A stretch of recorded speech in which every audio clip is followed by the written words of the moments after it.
మనం ప్రతిరోజు చాలా సమయం ప్రార్థిస్తూ ఉంటాం. కానీ కొన్ని ప్రార్థనలకు జవాబు పొందుకోలేకపోతాం. కారణం ఏంటి అంటే తర్వాత మనం మాట్లాడే మాటలను బట్టి, తర్వాత మనం చేసే పనులను బట్టి ఆ ప్రార్థనకు జవాబును మనం కోల్పోతూ ఉంటాం. చాలామంది ఇలా అనుకుంటూ ఉంటారు, దేవుడు కేవలం ప్రార్థనలో చేసే మాటలే వింటాడు, తర్వాత మనం ఏం మాట్లాడినా పర్వాలేదు, తర్వాత ఎలా ఉన్నా పర్వాలేదు అని. కాదు, అది చాలా తప్పు. మనం ప్రార్థనలో ప్రతి ఒక్కరు పరిశుద్ధమైన మాటలే పలుకుతారు, ప్రతి ఒక్కరు పరిశుద్ధంగానే కనిపిస్తారు ప్రార్థనలో. కానీ ప్రార్థన తర్వాత అనేది మన అసలైన జీవితం కదా. ప్రార్థనకు ముందు ఎలా ఉంటున్నాం, ప్రార్థన తర్వాత ఎలా ఉంటున్నాం, ఎలా మాట్లాడుతున్నాం, ఎలా మన క్రియలున్నాయి, ఎలా మన ఆలోచనలు ఉన్నాయి అనేది చాలా ప్రాముఖ్యం. దేవుడు కేవలం మన ప్రార్థనలో మాటలు మాత్రమే కాదు, తర్వాత మన జీవితాన్ని చూస్తాడు, మన ఆలోచనలను చూస్తాడు, మన హృదయాన్ని చూస్తాడు, ఆయన మన క్రియలను చూస్తాడు. అందుకే నా కొటేషన్ నోట్స్లో నేను ఒక మాట రాసి పెట్టుకున్నాను, నీ ప్రవర్తనను బట్టియే నీ ప్రార్థనకు ప్రతిఫలం ఆధారపడి ఉంది అని. ఎందుకంటే ఆయన వాక్యం సెలవిస్తుంది, జీవమరణంలో నాలుక వశము అని. మనం అందరం బాగానే ప్రార్థిస్తాం, అందరం భక్తిగా ప్రార్థిస్తాం, చాలా సమయం ప్రార్థిస్తాం, వేదనతో ప్రార్థిస్తాం, రోదనతో, కన్నీటితో, హృదయ లోతుల్లో నుండి హృదయపూర్వకంగా ప్రార్థిస్తాం. కానీ జవాబు పొందుకోలేకపోతాం. కారణం ఏంటి అంటే మనం ప్రార్థన అయిపోయిన తర్వాత ఇలా మాట్లాడుతూ ఉంటాం, ఇక ఈ సమస్య ఎప్పటికీ తీరదు, దేవుడు నా ప్రార్థన విన్నాడో లేదో, అసలు నా జీవితంలో మార్పు వస్తుందో లేదో అని ఇలాంటి అవిశ్వాసపుతో కూడిన మాటలు మనం మాట్లాడుతూ ఉంటాం. అప్పటి వరకు ప్రార్థనలో మనమే విశ్వాసంతో విత్తనాలు విత్తుతూ ఉంటాం. దానికి తగిన నీరు పోయవలసిన మనమే మన నోటి మాటలతో ఆ విత్తనాన్ని పెరికి వేసుకుంటూ ఉంటాం.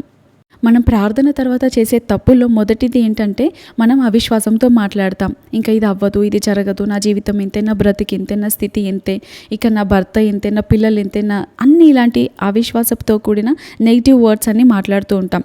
సెకండ్ తప్పు మనం చేసేది ఏంటి అంటే ఆయన ఏదైనా చెప్పాలి అనుకునేలోగా మనం అక్కడ నుండి వెళ్ళిపోతూ ఉంటాం. చూడండి, పిల్లలు చాక్లెట్ కానీ, బిస్కెట్ కానీ, లేకపోతే వాళ్ళకి ఇష్టమైన ఐస్ క్రీమ్స్ కానీ వచ్చినప్పుడు వెంటనే పేరెంట్స్ని అడుగుతూ ఉంటారు. ఫర్ ఎగ్జాంపుల్, నా కూతురే వచ్చి నన్ను, అమ్మ నాకు ఒక చాక్లెట్ ఇవ్వు అని అడిగింది అనుకోండి, మొదటిసారి నేను నో చెప్తాను, ఎందుకంటే అది మంచిది కాదు కాబట్టి. కానీ రెండోసారి మరలా అడుగుతుంది. అప్పుడు నా మనసులో ఎక్కడో ఒక మూలన సరేలే ఇద్దాం, ఇన్నిసార్లు అడుగుతుంది కదా, ఒక్కటే ఇద్దాం అని అనుకుంటాను. కానీ ఈ మూడవసారి కూడా అలాగే అడుగుతూనే ఉంటే తప్పకుండా ఇస్తాను అని నేను మనసులో అనుకుంటాను. కానీ మూడవసారి అడగదు, ఇద్దాము అనేలోగా అసలు అక్కడ ఉండదు ఇంకా. అలాగే మనం కూడా చాలాసార్లు మన అవకాశాలను కోల్పోతూ ఉంటాం, దేవుడిచ్చే దీవెనలను కోల్పోతూ ఉంటాం. చూడండి, నేను చాలాసార్లు ఎగ్జాంపుల్ చెబుతూ ఉంటాను. దేవుడు శిష్యులు విసుగగా నిత్యం ప్రార్థించుచూ ఉండవలని అనుటకు ఒక ఉపమానం చెప్పాడు. అది మనందరికీ తెలుసు, ప్రతిరోజు ఎక్కువసార్లు నేను చెబుతూ ఉంటాను. ఎక్కువసార్లు ఆ వ్యక్తి వచ్చి తన స్నేహితుని దగ్గరకు వచ్చి, దయచేసి 3 రొట్టెలు నాకు బదులివ్వు, నా స్నేహితుడు మార్గమధ్యంలో వెళ్తున్న ఇంటికి వచ్చాడు, అతను పెట్టడానికి ఏమీ లేదు, దయచేసి ఇవ్వు అని అడుగుతున్నాడు. ఎప్పటి వరకు అడిగాడు? ఇచ్చేంతవరకు అడుగుతూనే ఉన్నాడు.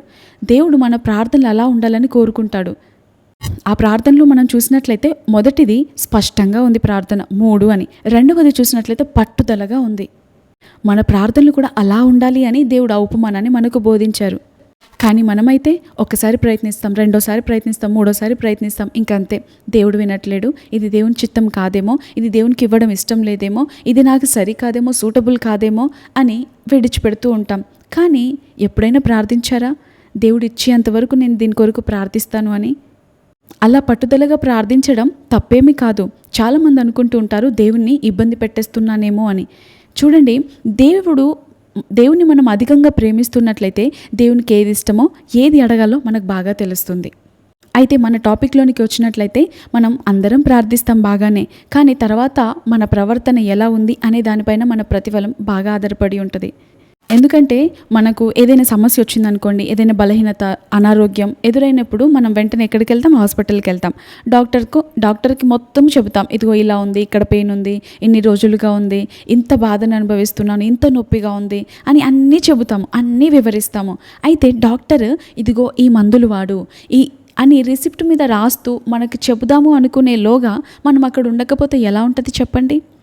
మన వంతు మనం మాట్లాడేశాము, కానీ ఆయన వంతు ఆయన మాట్లాడాలి అనుకునేలోగా మనకు సజెషన్స్ ఇవ్వాలి, ఇదిగో తగ్గాలంటే ఇది చేయాలి, ఇలా ఉండాలి, ఇది విడిచిపెట్టాలి, ఇది మానుకోవాలి, ఇది తినాలి, అది తినకూడదు, ఇలా ఉండాలి, అలా ఉండకూడదు అని చెబుదాము అనుకునేలోగా మనం అక్కడి నుండి బయటకు వచ్చేసాం. ఎలా ఉంటుంది? అనారోగ్యం ఎలా ఉందో అలాగే ఉంటుంది కదా. మనం డాక్టర్ దగ్గరికి వెళ్ళినంత మాత్రాన మన అనారోగ్యం కుదుటపడదు. ఆయన ఇచ్చిన మెడిసిన్ తీసుకున్నప్పుడు మాత్రమే, అది ఎలా ఉపయోగించాలని ఆయన చెబుతున్నారో అలా ఉపయోగించినప్పుడు మాత్రమే మనం బాగుపడతాం కదా. దేవుని దగ్గర కూడా అంతే. ఆత్మీయ లోకంలో మనం ప్రార్థించడానికి వస్తాము, ప్రార్థిస్తాము, అంతవరకు ఓకే, మన వంతుగా మనం మాట్లాడతాం. ప్రార్థన అంటే కేవలం మన సమస్యలు చెప్పి వెళ్ళిపోవడం కాదు, మనం మాత్రమే మాట్లాడడం కాదు. ప్రార్థన అంటే ఇంకా ఉంది. ప్రార్థన అంటే ఆయన కూడా మాట్లాడతాడు.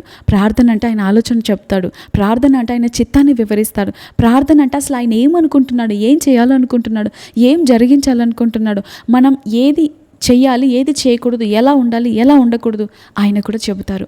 ప్రార్థనలో ఆయన మర్మాలు బయలుపరుస్తారు. ప్రార్థన అనంతరం ఆయన మాట్లాడతారు. కానీ మనమైతే అయ్యా నీకు స్తోత్రం నాకు ఆత్రం అన్నట్లు వెంటనే ప్రార్థించి అక్కడి నుండి వెళ్ళిపోతాం. మళ్ళీ తర్వాత సహజంగా మాట్లాడుతూ ఉంటాం. అసలు దేవుడు నా ప్రార్థన విన్నాడో లేదో, ఎప్పుడు జవాబిస్తాడో, అసలు ఇది దేవుని చిత్తమో కాదో, అసలు ఇది చేయొచ్చో చేయకూడదో అని ఇలాంటివన్నీ అనుకుంటూ ఉంటాం. అయితే మనం చేయవలసింది ఏంటి అంటే, ప్రార్థన అయిపోయిన వెంటనే కనీసం 5 నిమిషాలైనా 2 నిమిషాలైనా దేవుని సన్నిధిలో మౌనంగా వేచి ఉండాలి. చూడండి, బైబిల్లో హబకుకు అనే ప్రవక్త దేవుని సన్నిధిలో ప్రార్థించాడు. ప్రార్థించి వెళ్ళిపోలేదు. ఏమని అంటున్నాడో తెలుసా? నేను నిలబడి ఆయన నాకు ఏం చెప్తాడో నేను చూస్తాను. బైబిల్లోని భక్తులు మాత్రమే కాదు, మన బైబిల్ తర్వాత ఉన్న భక్తులు ఎందరో కూడా వారు ప్రార్థించి తర్వాత వారి పనుల్లోనికి వెళ్ళి ఆకాశం తట్టు కన్నులెత్తి చూసేవారు. దేవుడు నాకు ఈరోజు జవాబిస్తాడు, దేవుడు ఈరోజు నాకు ప్రతిఫలం ఇస్తాడు, ఏ దిక్కు నుండి జవాబు వస్తుందో, ఎవరి ద్వారా సహాయం వస్తుందో, ఎక్కడి నుండి ఎలా జవాబు వస్తుందో అని వారు వేచి ఉండేవారు ఆ రోజంతా కూడా. ప్రార్థన అంటే మనం మాట్లాడతాం, ప్రార్థన తర్వాత మనం వేచి ఉంటాం చూడండి, అప్పుడు ఆయన తిరిగి మనతో మాట్లాడతారు. ప్రార్థన అనంతరం ఆయన ఆలోచనని ఇస్తారు. ఏ మార్గంలో వెళ్ళాలో మనకు బోధిస్తారు. అది చేయకూడదు, అది చెయ్యొచ్చో లేదో కూడా అన్నీ వివరిస్తారు. ఆయన చిత్తం ఏంటో, ఆయన ఏమనుకుంటున్నారో అన్నీ మనకు వివరిస్తారు. మీరు ఈరోజు తెలుసుకోవాలని ఆశపడుతున్నారా? అయితే ప్రార్థన అయిపోయిన వెంటనే పరిగెత్తకండి, ఆయన సన్నిధిలో వేచి ఉండండి. దేవుడు సమూయేలుతో మాట్లాడడానికి వచ్చారు. సమూయేలు అని పిలుస్తున్నారు, కానీ అసలు ఏం చెప్పాలనుకుంటున్నారో చెప్పడం లేదు. మాట్లాడడానికే వచ్చారు కానీ మాట్లాడడం లేదు, కేవలం పిలుస్తూ ఉన్నారు. ఎప్పటి వరకు ఇలా జరిగింది అంటే, సమూయేలు తిరిగి అయ్యా నీ చిత్తము, నీ దాసుడనైనా నేను ఆలకిస్తున్నాను, సెలవిమ్మయ్యా, నేను చెవియొగ్గి ఉన్నాను, నేను వినడానికి సిద్ధంగా ఉన్నాను, నాకు చెప్పండి అయ్యా అనే అంతవరకు దేవుడు మాట్లాడలేదు. ఈరోజు ప్రార్థన అయిపోయిన వెంటనే మనం పలకవలసిన మాట ఏంటో తెలుసా? అయ్యా నీ దాసురాలనైనా నేను, నీ బిడ్డనైనా నేను, నీ దాసుడనైనా నేను ఆలకించుచున్నానయ్యా, నువ్వేం చెప్పాలనుకుంటున్నావో చెప్పయ్యా, నేను ఆలకిస్తున్నానయ్యా, సెలవిమ్మయ్యా నీ మాట అని అన్నప్పుడు మాత్రం దేవుడు మనతో మాట్లాడతారు. చూడండి, మనం చాలాసార్లు గందరగోళమైన పరిస్థితుల గుండా వెళ్తున్నప్పుడు, ఇప్పుడు మాట్లాడు ప్రభువా, ఇప్పుడు దర్శించు ప్రభువా, ఇప్పుడు సెలవిమ్మయ్యా, అసలు నీ చిత్తం ఏంటో బయలుపరచయ్యా అని వేగంగా అడుగుతూ ఉంటాం. గందరగోళ పరిస్థితుల్లో దేవుడు మనతో చాలాసార్లు మాట్లాడరు. ఎందుకంటే చూడండి, ఒక నీటిలో అలలు వస్తున్నప్పుడు మన ముఖం, మన ప్రతిబింబం కనిపిస్తుందా? అందులో లేదు. అది నిశ్చలంగా ఉన్నప్పుడు, సైలెంట్గా ఉన్నప్పుడు చక్కగా మన ముఖం కనబడుతుంది కదా. దేవుడు ఏలియాతో మాట్లాడినప్పుడు కూడా అక్కడ మహా గొప్ప గాలి వచ్చింది, మహా భూకంపం వచ్చింది, అక్కడ అగ్ని వచ్చింది, కానీ వాటిలో దేవుడు ఏమీ మాట్లాడలేదు. అవన్నీ వెళ్ళిపోయాక మెల్లనైన స్వరంతో దేవుడు ఆ ప్రశాంతమైన వాతావరణంలో ఏలియాతో మాట్లాడినట్టు మనం చూస్తూ ఉన్నాం. ప్రార్థన అయిపోయిన తర్వాత మనం ప్రశాంతంగా ఆయన సన్నిధిలో నిలబడినప్పుడు, లేదా మోకరించి ఉన్నప్పుడు, నేను వింటున్నానయ్యా, సెలవిమ్మయ్యా అని ఎప్పుడైతే మనం అడుగుతామో ఆయన తన మెల్లనైన స్వరాన్ని మనకు వినిపిస్తారు. కొన్నిసార్లు దేవుడు ఎలా మాట్లాడతారు అంటే, ఒక వాక్యాన్ని గుర్తు చేయొచ్చు, లేకపోతే ఒక ఆలోచనని ఇవ్వచ్చు, లేకపోతే ఏదైనా హెచ్చరిక మన ముందు చూపిస్తూ ఉండవచ్చు. చాలామంది దేవుడిచ్చే జవాబును, దేవుడిచ్చే సమాధానాలను, పరిష్కారాలను, ఆలోచనలను పోగొట్టుకోవడానికి కారణం ఇదే. ప్రార్థన అయిపోయిన వెంటనే మనం విశ్వాసంతో నమ్మినట్లయితే, పొంది ఉన్నామని నమ్మినట్లయితే దేవుడు అది మనకు అనుగ్రహిస్తాడు అని మనం లూకా సువార్తలో చదువుతూ ఉంటాం. మనం ఎన్ని గంటలు ప్రార్థించామో, ఎంత విశ్వాసంతో ప్రార్థించామో, ఎంత వాక్యాన్ని ఎత్తిపెట్టి ప్రార్థించామో, తర్వాత మన మాటలు, మన ప్రవర్తన అదే రీతిగా ఉండాలి. మనం దేవుని సన్నిధిలో చాలా సమయం ప్రార్థించిన తర్వాత కూడా అవిశ్వాసంతో ఇక నాకు జరగదేమో, ఇక నాకు అదృష్టం లేదేమో, దేవుడు నన్ను మర్చిపోయాడేమో, దేవుడు అసలు వింటున్నాడా, దేవుడు పని చేస్తున్నాడా, దేవుడు జరిగిస్తాడా లేదా, ఇలాంటి అవిశ్వాసంతో కూడిన మాటలు మాట్లాడకుండా మనం చక్కగా ప్రవర్తించాలి, చక్కగా మాట్లాడాలి. నన్ను ఎక్కువగా బలపరిచేవి, నన్ను ఎక్కువగా ధైర్యపరిచేవి, నన్ను ఎక్కువగా నడిపించేవి నేను పలికే ప్రార్థనలో నా విశ్వాసపు మాటలే. ఎందుకంటే మనుషుల మాటలు ఎన్నోసార్లు అవమానపరుస్తుంటాయి, కించపరుస్తుంటాయి. మన టాలెంట్స్ వైపు చూసుకుంటే మనం తక్కువ వారిగా అనిపిస్తుంటాం. పరిస్థితుల వైపు చూస్తే అవి మనకు అసలు ఇది జరుగుతుందా అన్న అవిశ్వాసం మనలో తీసుకొస్తుంది. కానీ ప్రార్థనలో మనం పలుకుతాము చూడండి, నేను జయిస్తాను, నేను తిరిగి లేస్తాను, నా దేవుడు నన్ను మర్చిపోలేదు, నా దేవుడు నన్ను విడిచిపెట్టాడు, నా దేవుడు నన్ను సిగ్గుపడనివ్వడు, నా దేవుడు నన్ను తలగా ఉంచుతాడు, నా దేవుడు నన్ను పైదానిగా ఉంచుతాడు, నా దేవుడు నన్ను అనేకులకు అప్పిచ్చే స్థితిలో పెడతాడు అనే ఇలాంటి మాటలు పలుకుతూ ఉంటాను చూడండి. అవి నాకు ధైర్యాన్ని ఇస్తాయి, అవి నన్ను ఎంతగానో ప్రోత్సహిస్తాయి, అవి నన్ను ముందుకు తీసుకెళ్తాయి, నాలో చాలా ధైర్యాన్ని నింపుతాయి. ప్రార్థన తర్వాత మన మాటలు మారనంత వరకు మన జీవితం కూడా మారదు, మన పరిస్థితులు కూడా మారవు. ప్రార్థన అనంతరం మన మాటలు మన ప్రార్థనకు ప్రతిఫలం తీసుకొచ్చే ఒక ఫ్యూయల్ లాగా, ఒక ఇంధనం లాగా పనిచేయాలే తప్ప అవి విత్తనాలను పెళ్ళగించినట్లుగా మన మాటలు ఉండకూడదు. ప్రతిఫలం పోగొట్టేలాగా మన మాటలు తర్వాత ఉండకూడదు. కొన్నిసార్లు అలా ఎంత విశ్వాసంగా పలికినా కూడా మరలా పరిస్థితులను చూస్తే భయం కలుగుతూ ఉంటుంది. అసలు ఇది జరుగుతుందా, నేను ఇంతగా పలికాను, ఇంతగా ప్రార్థించాను, ఇంత సమయం దేవుని సన్నిధిలో పెట్టాను, కానీ జరుగుతుందా అన్న అవిశ్వాసం ఒక్కోసారి వస్తుంది.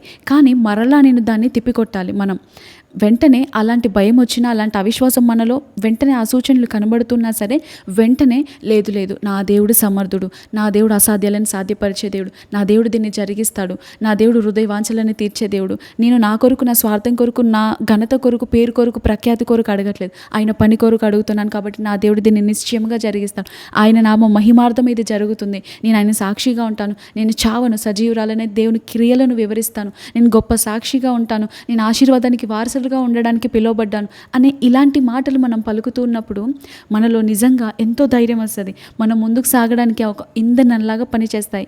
చూడండి, ఎంత మంచి బైక్ ఉన్నా, ఎంత మంచి కారున్నా అందులో ఇంధనం లేకపోతే, పెట్రోల్ లేకపోతే అది ముందుకు వెళ్తుందా? మన ఆధ్యాత్మిక స్థితి కూడా అంతే. మనలో నిరీక్షణ లేకపోతే, విశ్వాసం లేకపోతే మనం ఏమీ ముందుకు సాగలేము. ఎన్ని గంటలు ప్రార్థించినా విశ్వాసం లేకపోతే ఏమీ చేయలేము, మనం ఏది పొందుకోలేము. దేవుని సంతోషపెట్టేది ఆయన సన్నిధిలో గడిపే గంటల గంటల సమయం కాదు, కానీ ఆయనను సంతోషపెట్టేది విశ్వాసం అని వాక్యం సెలవిస్తుంది. విశ్వాసం లేకుండా ఆయనకి ఇష్టడై ఉండుట అసాధ్యం. అబ్రహాము, శారాలు ఇక బిడ్డలు పుట్టరు అనుకున్నారు. వారి వైపు, వారి శరీరాల వైపు, వారి వయసు వైపు, వారి పరిస్థితుల వైపు చూసుకున్నంత కాలము వారికి ఏ ప్రతిఫలం కలగలేదు. కానీ దేవుడిచ్చిన వాగ్దానం వైపు చూశారు. అప్పుడు మాత్రమే వారు గొప్ప ఫలితాన్ని, ఇస్సాకనే ఒక గొప్ప మంచి ఫలితాన్ని వారు పొందుకోగలిగారు. మన వైపు, మన పరిస్థితుల వైపు, మన జ్ఞానం వైపు, తలాంతుల వైపు చూసుకుంటే మనం ఏమీ సాధించలేం. అందుకే దేవుని వైపు చూస్తే మనకు విశ్వాసం కలుగుతుంది. దేవుని వైపు చూస్తే మనం గొప్ప ప్రతిఫలాన్ని పొందుకోగలుగుతాం. దేవుని సన్నిధిలో మీరు దేని కొరకైతే ప్రార్థిస్తున్నారో దానికి జవాబు పొందుకోవాలని మీరు ఆశపడుతున్నట్లయితే ప్రార్థన తర్వాత అస్సలు మీరు అవిశ్వాసంతో కూడిన మాటలు మాట్లాడకండి. ఇతరులు చెప్పే అవిశ్వాసపు మాటలు కూడా వినకండి. తర్వాత సనగకండి, ఫిర్యాదులు చేయకండి. ఆ పరిస్థితిని బట్టి, వారిని బట్టి, ఈ పరిస్థితులను బట్టి ఇలా ఉంది నా జీవితం, ఇలా ఉంది, అలా ఉందని అసలు ఏమీ అనకండి.